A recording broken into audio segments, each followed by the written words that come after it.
Chris Hadfield here aboard the International Space Station. We keep busy on board the space station. Long days, lots of work, physical exercise. At the end of it, you're tired. But how do you sleep in space? In order to make it comfortable for the astronauts, originally they were going to put us all in one habitation module with sleep stations all around it. But the way a station was eventually built, we have sleep stations inside Node 2, which is in the forward part of the station, and inside the service module, which is in the aft. A total of 6 small bedrooms, sleep stations, or sleep pods. And inside each one is just a sleeping bag tied to the wall. You might think it's uncomfortable not having a mattress and a pillow, but without gravity, of course, you don't need anything to hold you up. You can just completely relax. And you don't even need a pillow. In space, you don't even have to hold your head up. So you can relax every muscle in your body, and your arms float up in front of you. Your head tips forward. But before I go to sleep, I gotta put on my pajamas, because I have space jammies. I'll be right back. Great. I'm in my super comfy Russian full-length pajamas. Nice for when you have to get up in the middle of the night, and ready to go to bed. I'll show you where I sleep.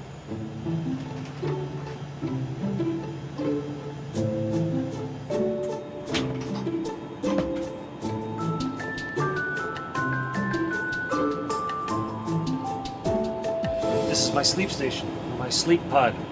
This is where I spend up to 8 hours every day here on board the space station. It's actually on the floor, but once you're inside, you just can't tell.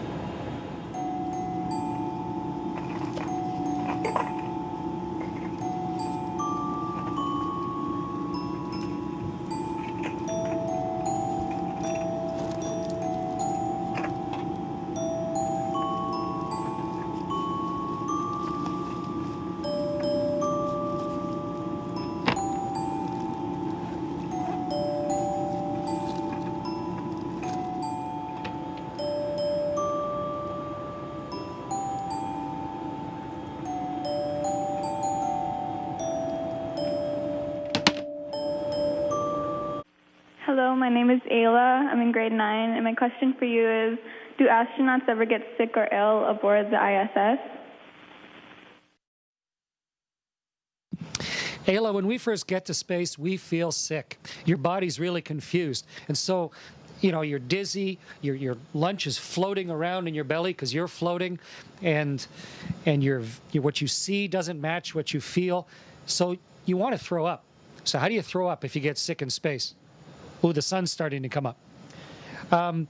So here's an astronaut barf bag right here. So let's say you're about to throw up in space. Quick, you get your barf bag open.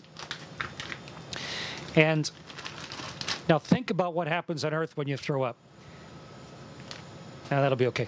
You throw up and you have a bag of something horrible, and then you throw it away. But in space, if I throw up in this bag, what am I going to do with it? This bag has to stay with me in space for months. So we want a really good barf bag. So we have one that will really protect us.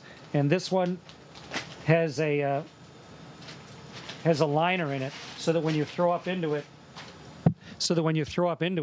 you can clean your face off, and then you can push everything inside, and then it comes with its own Ziploc to put inside the Ziploc, and then you can throw it down into the wet trash. So yes, astronauts do occasionally get sick in space, but we have special barf bags to deal with it. I'm just going to close the shutter because it gets a little bright behind me. Next question. So here's a common question. Can you cry in space? Do tears work? Well, let's try it out. I can't cry on command, but I'm going to take some water, drinking water, put it in my eye just as if I was crying. Let's see what happens. Get myself nice and stable for you here. Here we go. So, just as if I started crying, my eye is full of tears. But you can see it just forms a ball on my eye. In fact, I can put more water in.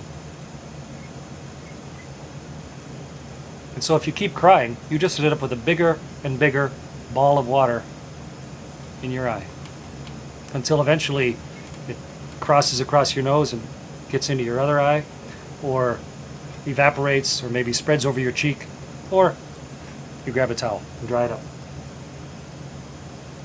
So yes, I've gotten things in my eye. Your eyes will definitely cry in space, but the big difference is tears don't fall. So grab a hanky.